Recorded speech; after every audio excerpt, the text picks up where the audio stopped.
once again, and we got this new book that I had out for a while. It's called Rootcraft. Um, we got Rootcraft on deck today. We're going to do a Rootcraft readings, man. This is the book of ancestral empowerment, Rootcraft. Um, it's a pretty good book. I actually read it myself, and after reading this book, I thought about. Well, let me go back. Let me tell you guys.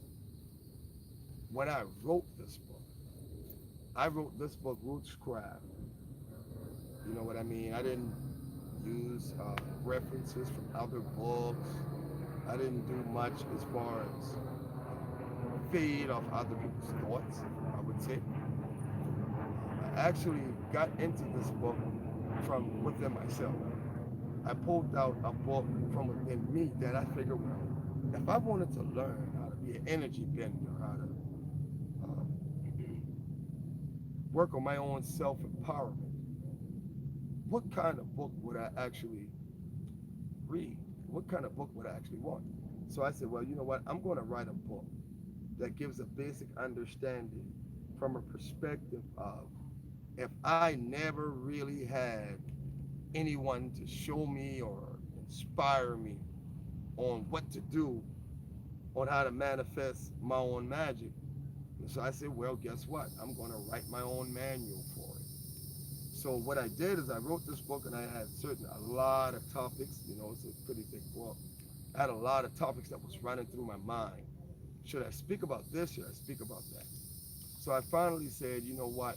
I'm just going to just pour it out from the heart and put the book out from just whatever chapters, whatever I wrote. I just came and, I described the chapter, I broke everything down, and then ultimately I just put it together like a hog small, like a gumbo. It's like a gumbo of knowledge and information. And I just kind of put it all in order so that people could understand what they're reading from chapter to chapter. So I'm going to read this chapter, chapter 5 in the book. Let me show you guys. Show you guys chapter 5. I'm going to read chapter 5. It's called Vessel and the Spirit. In this chapter, I technically talk about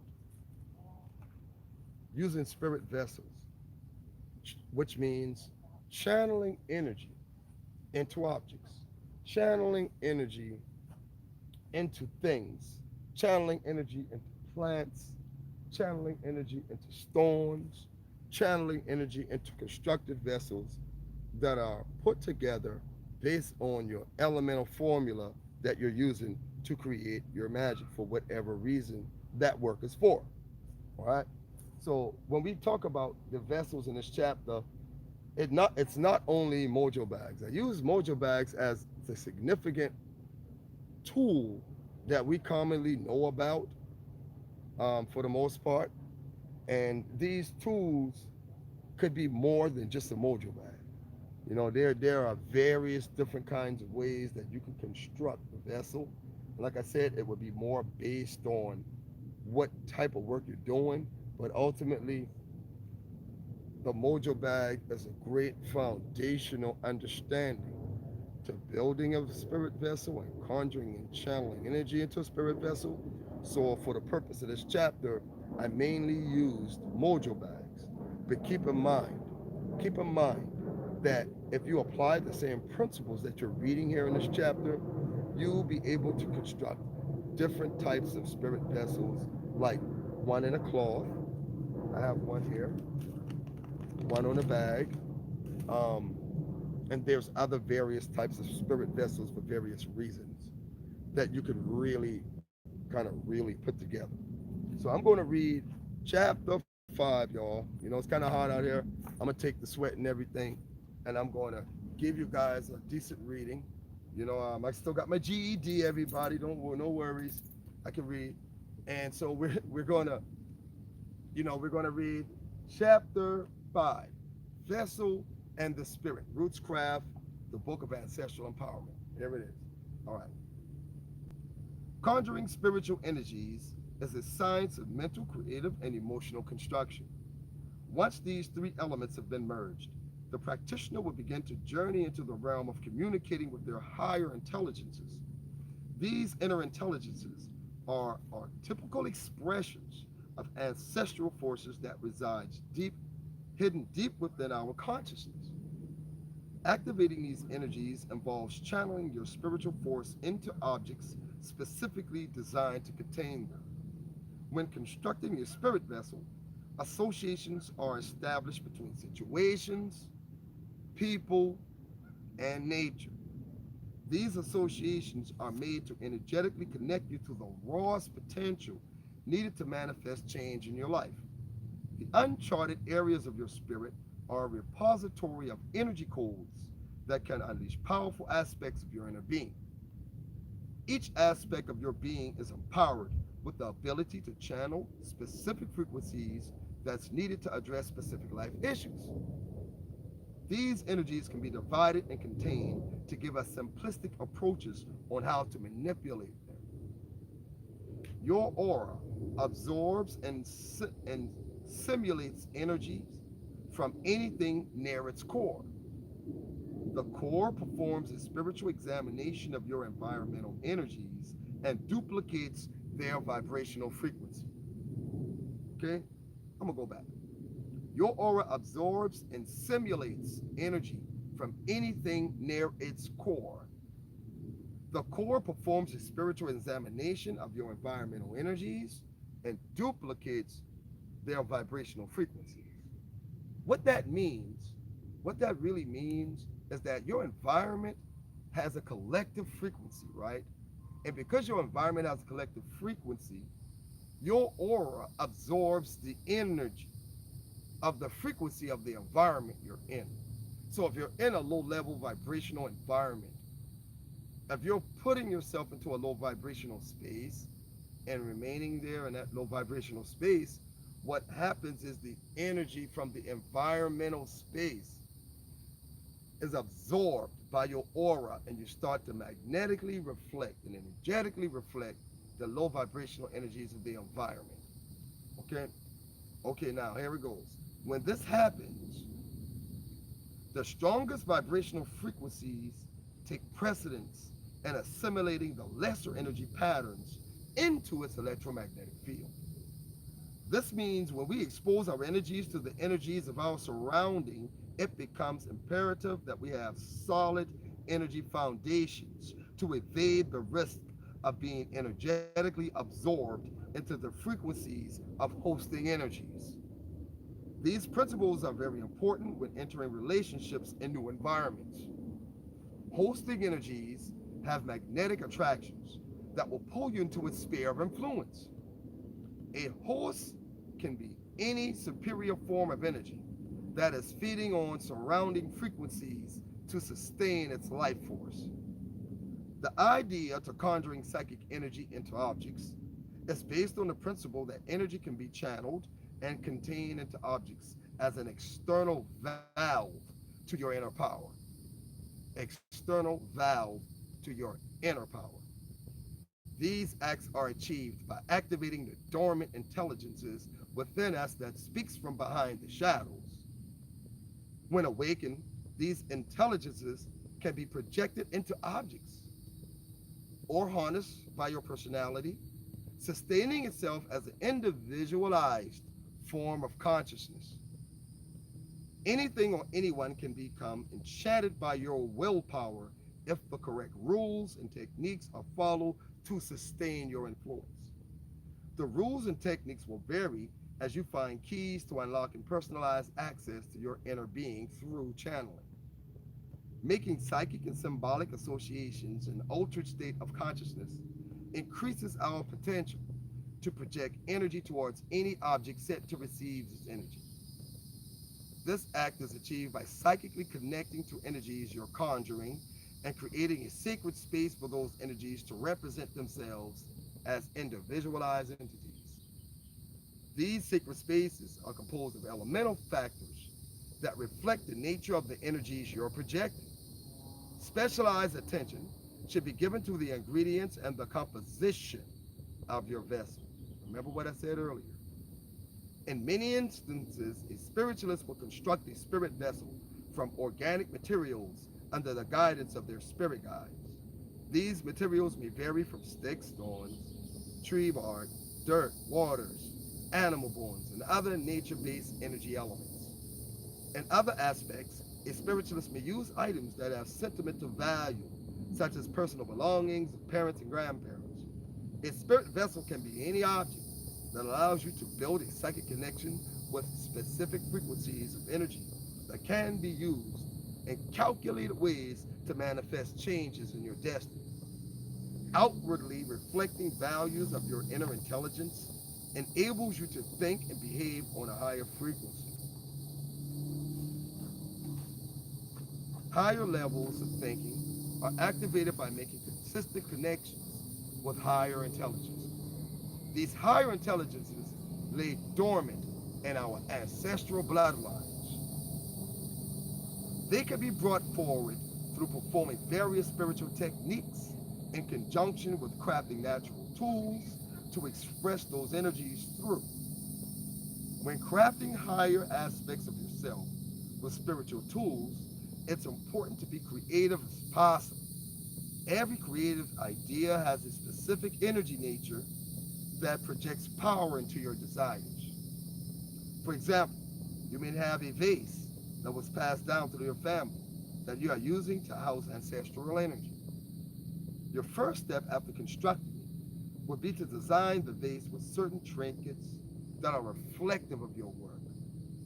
This process installs your creative spiritual energies into the vase, helping to strengthen the connections between you and the spirit forces you're conjuring.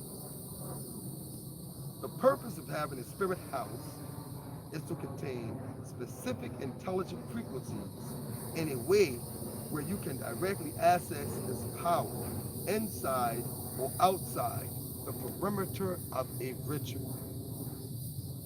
Rituals are designed to guide our psychic intentions as we command the energies through conscious and unconscious symbolic gestures. This is done to conjure thoughts, ideas, and behaviors that are not normally part of a person's routine personality. These hidden aspects within our personality all hold keys to unraveling the mysteries of our destinies. Being able to align ourselves with various personalities helps us to adapt to the swift changing currencies within our lives. The purpose of a spirit house or vessel is to bring those qualities to the center of your consciousness so that you can think and behave from those higher level intentional vibrations. Building a spirit house or vessel is a prime way to explore those possibilities within a spiritual framework. A spirit vessel or house can be anything that you are connected to ancestrally or emotionally. You can house a spirit in jars, bottles, cups, knives, ceramic objects, pictures, stones, crystals, animal bones, herbs, trees, dirt, handkerchiefs, water, and the list goes on. This list will definitely expand as your creative and spiritual guides steer you in the direction of your ancestral destiny. There is a science to constructing spiritual objects that houses spiritual energy. What are the reasons a root worker would house spiritual energies in containers? It's a great question. It's a great question. I mean, somebody want to answer that for me? Let me look, see what y'all got going on. Live chat. Somebody answer that for me. I got some people looking at it. Can somebody answer that for me? Huh? What are the reasons a root worker would house spiritual energies in containers? Well, I'll just put it out. One way a root worker, would have a reason to contain energies is if you're working on if you're working on prosperity, for example. Working on prosperity, we like to make money jars and things like that, money wells, money trees, and various things. Okay, so when we build those physical objects that represent the power of our intent. When we build it, we want it to look like an external version of what we're thinking. That sums it up. We want it to look like an external version of what we're thinking. So we're thinking big money don't have a penny or coin jar. You need to fill it with dollar bills, $5 bills, $10 bills, $20 bills. Fill it to the rim. Every spare 5, 10, 20 you get, you put it there. And you build off of that principle, because penny jars or nickel jars or quarter jars, coin jars, you know, it's manifesting what that is. So if you're thinking big dollars, millionaires, you want to fill this bottle with millions of dollars, potentially. But how would you fill this bottle with thousands or millions of dollars? Would be you investing. You invest so that you create the income to place into that jar, which makes that jar effective as being a money jar. See? We'll get to that sooner or later. Now, the answer, it says, spells are housed in spiritual containers. Work, root work. What other purpose do we have for spiritual containers? The answer to this question is held within the spiritual perception of the root worker. I just gave you my perception. But guess what? The reason why you build a spiritual vessel is based on what you are manifesting. Okay? That's why basically there is no true formula for anything. Everything is in general, because each spiritual worker has their own aspect on how they manifest change in their life. People come from various experiences. And because they come from various experiences, their magic will be different than the magic of those who come from different experiences. So this is the uniqueness about how the universe blends itself together with various forms of energies. All right? Other root workers may prefer to use their abilities to channel energies. Practical preferences are based on each spiritualist's level of comfort ability with the tools they're using. Establishing a firm psychic connection with tools will enable you to advance your spiritual practices. Tools you use to channel energy through are working vortexes containing the energy signatures you place into them.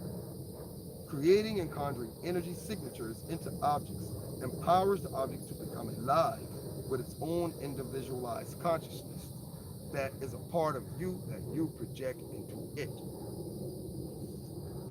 In this state, you can communicate with the individualized, separated spirit. Can, you, excuse me.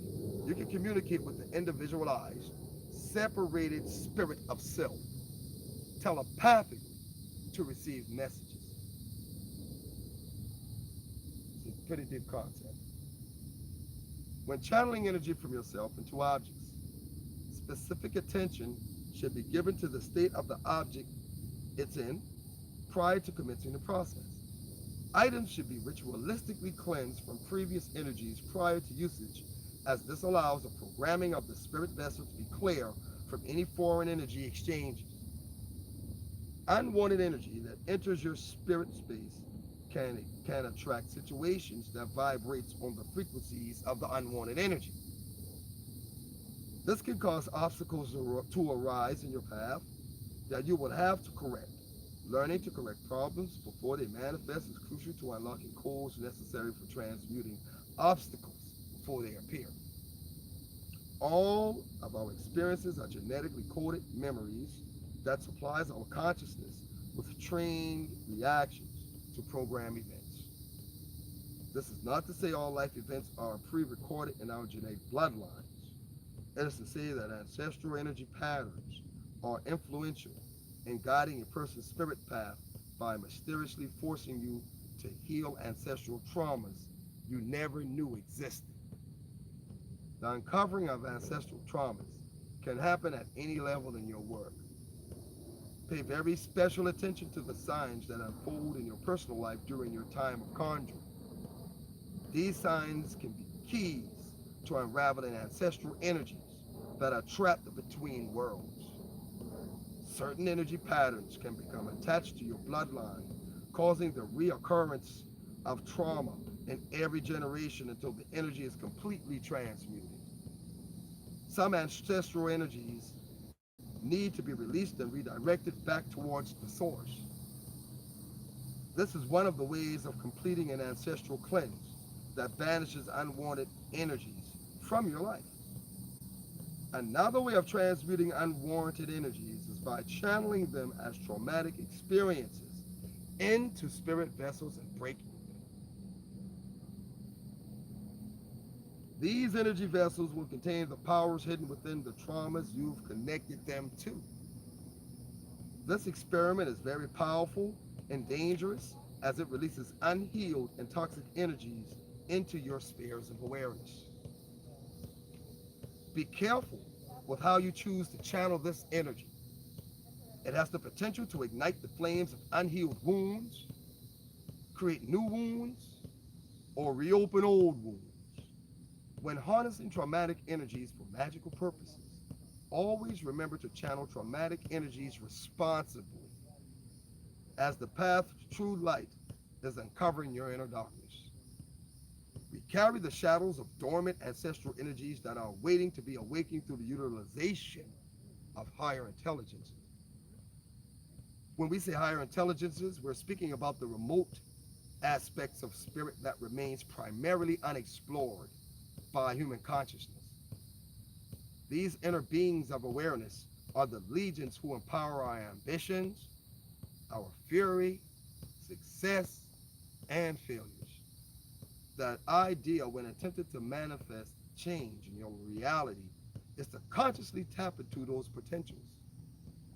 If left untapped, those potentials will invade your life, manifesting themselves as trauma. Consciously tapping into these potentials will train your spirit on how to access and direct its own potentials towards greater manifestations. Directing our will is the act of altering our destinies by controlling the elemental nature of our environment. This is achieved through ritual processes that involve absorbing, banishing, and containing various spectrums of energy to be psychically manipulated. These energies can cause strict changes in your life, so be very careful when attempting to manipulate them. Absorbing the energies of your environment can be harmful or useful in your spiritual development. Environments have frequencies that dominate the individual vibrations of lesser vibrating organisms.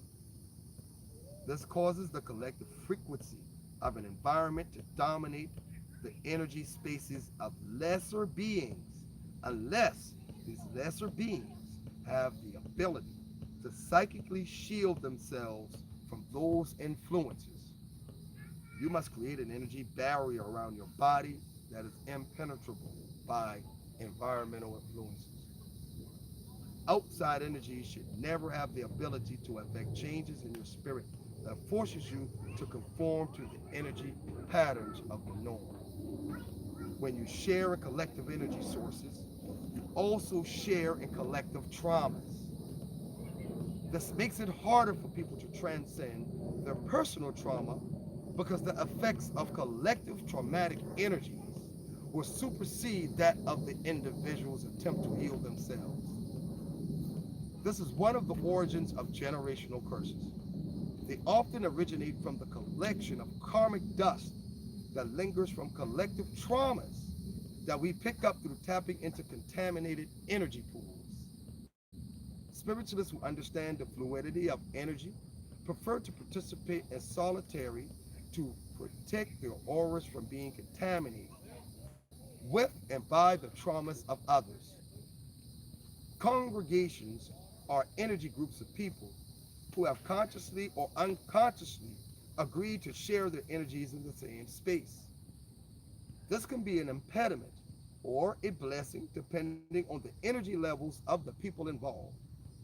Most congregational energy groups are composed individuals seeking a specific level of knowledge that can be bestowed on them through spiritual association with other members. This process can lead to a high level of enlightenment or an even darker level of ignorance. This depends on the intention of group leaders and the processes they use to inform their congregations. Congregational group leaders often use mind control techniques to control the emotional direction of its members. We are culturally programmed to follow the fallacies of our emotional states when making decisions. Knowing this truth, congregational leaders utilize mass manipulation techniques to keep followers supporting their agendas. This can contribute to the success of a congregation if the goals of its leaders are designed to be a portal for its members to grow.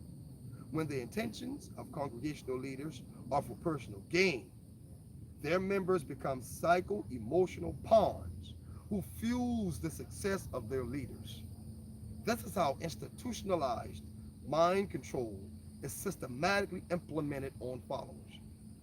In this modern day and time, it is best practice to protect your energy from congregational control. We should consider learning how to absorb energies that are in our frequency range and how to repel energies that are pulling us towards darker aspects of ourselves that doesn't reflect healing. Collective as well as individual energies can be harnessed and channeled into spirit vessels, regardless if they are happy energy, healing energy, or traumatic energy. Keep this principle in mind as you examine and observe the moods you are in when conjuring energies. The emotional state you are in at the time of a conjuration will be significant in determining the frequency type of energies you're invoking or evoking. For the purpose of this chapter, we will define evocation as the act of consciously projecting your inner life force into external objects, granting them the privilege of becoming alive with an aspect of your being inside of it. Okay? Having the ability to animate objects with our life force, right, enables us to communicate with higher aspects of ourselves through techniques revealed to us through trance work. Trance work and channeling are the most effective means of evoking energies into objects. These combined techniques are vital to the process of evoking energies as they open your perceptions to vortexes that are normally dormant. As you learn to navigate your energy frequencies, you will learn which ones can reliably grant you the best results during an evocation. Rhythmatically breathing, rhythmically breathing, rhythmically breathing allows your brainwave frequencies to harmonize themselves with the flow of every breath you take. Our personal frequencies often interact with surrounding frequencies, becoming passive or doing their shared energy field. When we enter spaces of bounded energies without psychic protection, we risk being influenced magnetically by those energy patterns. In many practices, it is taught that channeling collective energies is most powerful. In reality, that actually depends on the energy levels of individuals inside the collective. If you're part of a group of people that vibrates the resonance of trauma, then it is most likely your spirit will reflect the vibrational frequencies of others, which can magnify traumas in your life. So it's imperative to perform protection work on yourself prior to joining magical and energy groups, performing group rituals. Churches are one of the main places where groups of people congregate to experience collective energies. When you learn as a root worker that going to high energy religious services can be instrumental when harnessing energies for conjuration sessions, we should always keep in mind the obvious energy dangers when we encounter mixing our auras with others. Protect yourself. After channeling protective energies, you go into church and harness the energy of prayer. You harness the energy of testimony. You harness the energy of laying of hands. You harness the energy of singing. You harness the energy of the Holy Ghost dancing. And you harness the energy directly from the preacher. This is a powerful way to channel collective energies for your manifestations. Always be mindful to pay attention to what's being said during the service and tap into its vortex through that frequency and channel them towards your intent. Wear spiritual jewelry, carry crystals, and other sacred objects that could help you to absorb the energy of the energy session you're involved in. These tools can be used to store collected energies that you will learn to use in future manifestations. Let's look at the six energy vortexes that resides in churches and analyze how we can harness these energies for ancestral empowerment. One of the six vortexes that I have listed in my book, six energy vortexes of that resides in a church, and how you can use it to harness energies, which I just spoke about briefly. One, the first vortex is prayer. You can absorb and harness the energy of a very powerful prayer from someone else and redirect it for healing and manifestation. Two, the laying of the hands. You can harness the energy of the laying of the hand process when you're seeing it done in church. You can harness the healing energy that comes from it and transmute and rechannel that energy to heal loved ones. Three, testimony. You can harness the energy of testimony in church to strengthen and empower yourselves about aspects that you live in within the dark. Four, Holy Ghost dancing. You can harness and invoke that energy to enhance your activities, your creativities, your spiritual sight, your spiritual being and development. Singing, of course, singing is the way of raising your vibrations. When you sing songs from the church songs, you don't necessarily get into the words, you get into the energy that they're releasing. And so by getting into the energy of their releasing, tapping into that aspect and redirecting that energy towards your manifestation is another great process of channeling. And six, preaching, tapping into the energy of the preacher when they're preaching righteousness and things of that nature, and they're preaching empowerment. You want to tap into that to strengthen your aura and make you stronger.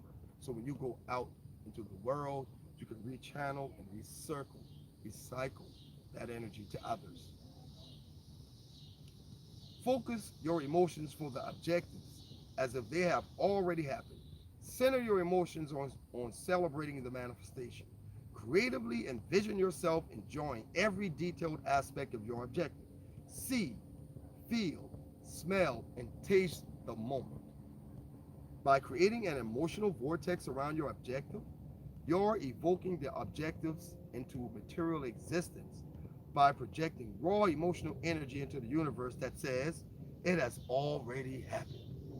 The intent of your spirit force is magnified by the symbolic association it uses to materially manifest your objective.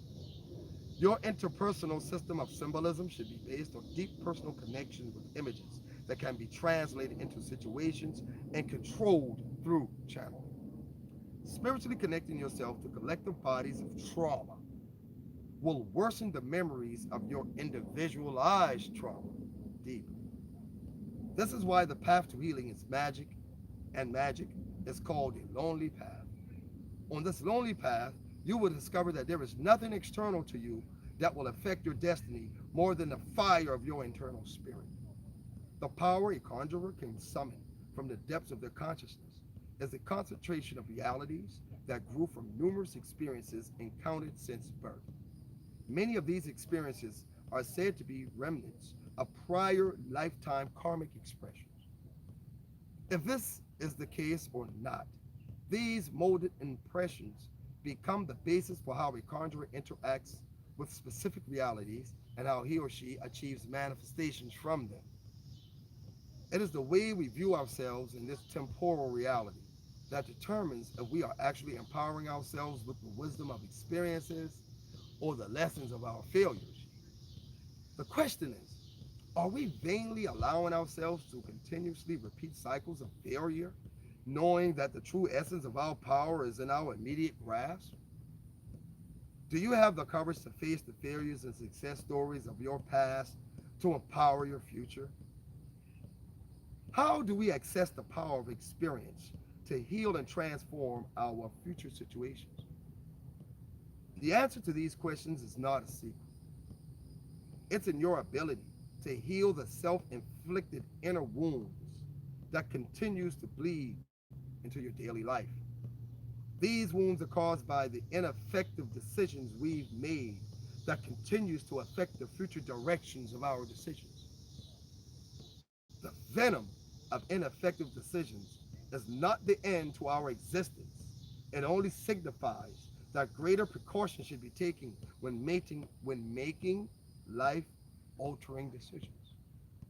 Part of this process is concealed in the fact that we must totally aware when subjected to situations that require us to make life altering decisions. Most times, we are totally aware of the magnitude of obstacles that can be created by numerous instances of poor decision making. Through the midst of it all, we must still be vigilant in removing negative and unproductive notions from our spheres of awareness. Having the courage to face your mistakes is very important on your path to initiating self healing. Facing your mistakes and bad decisions is done primarily by convincing yourself that you have made life altering mistakes and it is time to correct the effects that the mistakes may have imposed on your life. Your steps at this point is to recreate and internalize the events that transcended where you made bad decisions. See, smell, hear, and feel the reaction of the event, and emotionally attach yourself to the visualization by conjuring the feelings you had at the time of the bad decision. Feel the feelings take over you as you did the first time. The difference in this reenactment is that your response to those feelings will be completely controlled as you re-experience the event, recreating the energy environment that was in place when you made bad decisions. It's very important to challenging the emotions that are trapped into the specific psychological response in that situation. This is part of the process that will allow you to reprogram your spirit with new activated responses to environmental problems. The whole idea is to recreate the emotional and psychological state you were in during the time of the decision. Once these conditions have been recreated and the exact emotional tensions are present, the time becomes perfectly right to inwardly reenact the situation to provide the correct emotional and psychological results needed to transcend the emotional responses generated from those decisions. Decisions are thoughts we act on based on the immediate need to solve situations we encounter. One of the greatest mistakes we make when formulating decisions is that we inject our emotional state into the process, which diverts our minds from perceiving the highest realities of the circumstances. Premature decisions and reactions have the tendency to stagnate the process of finding true solutions to problems. When creating spiritual objects, it is important to walk into your sessions free from energy imbalances of psychotic traumas. Never bring unwanted traumatic energies into spiritual sessions as they will bleed into your work. It would always be in your best interest to perform a clearing ritual prior to conjuring spiritual energies into vessels. We recommend that spiritual acts of this magnitude should be performed in a secured spiritual space that has the ability to ground energy fields larger than your home. When thoughts and emotions mix in our spheres of awareness, our ability to discern becomes stagnated by random feelings that are emotionally explaining to us what is happening. These random feelings are natural responses to uncomfortable situations that you have no program behavior towards. The key to mastering the art of programming your behavior towards excellence is being able to control the random feelings and thoughts that may hinder your highest level of discernment. As you embark on your journey towards uncovering the source of your power, you will see that having absolute control over the inner dynamics that shapes your behaviors, feelings, and perceptions enable you to become more empowered than the people and situations you're experiencing. Most often, we find ourselves in situations with people who are more socially, economically, and politically powerful than us, but that doesn't mean we cannot control our interactions with them. Each encounter we experience with someone is a calling from our spirit to expand into awareness, perceptions, and energies to others in a way that unifies human experiences by helping others to grow. What exactly is your ashe? There are many perspectives on what ashe is based on people's personal experiences with interpersonal energy. Your ashe can be perceived as a personal form of energy that is magnetized by the way you interact, think, and feel about a particular person, place, or thing. This energy field is magnetized by perceptive emotions that creates an awareness that allows you to harness the energy for greater intention. Your ashes should be preserved for personal manifestation, growth, and helping to heal members of your family. Extending your personal ashes out to help others can be dangerous to your psychic well being. I'm going to stop there. That is about half of the chapter 5 of Rootscraft, the book of ancestral empowerment. I shared some great ideas, like I said, in this book about psychic development, how to move psychically through life, and recognize, read energies, interpret energies, see them for what they are, not what they appear to be. So I wrote this book, like I said earlier, as a manual. I wrote it like, what kind of book if I was learning how to be a conjurer, just in general? What kind of book would I have wanted to read that would help me out on my journey and my path? And this is what Roots Craft is. It's a book with principles, concepts, and things to follow to help enhance your life. Some of us come from bad history. Some of us come from horrible past. This is the magic of trauma. This is how you take trauma and you convert that trauma into some kind and form of energy that you can use to create greatness for yourself. You know, this is Medicine Man, of course, and this book can be found on Amazon. It's called Roots Craft. There it is. Roots Craft, Book of Ancestral Empowerment. Medicine Man, for sure, for certain. Um, Here it is. I would love for you guys to get this book. You would like it. I wrote it. There's a lot more information in there. I got a chapter called Escaping the Paradigm. And that's a very good chapter. That's chapter 6, Escaping the Paradigm. Very great book for all kind of root workers and conjurers out there that want to take a look at it. Just Medicine Man. You already know. Any questions, feel free to hit me up. Any questions?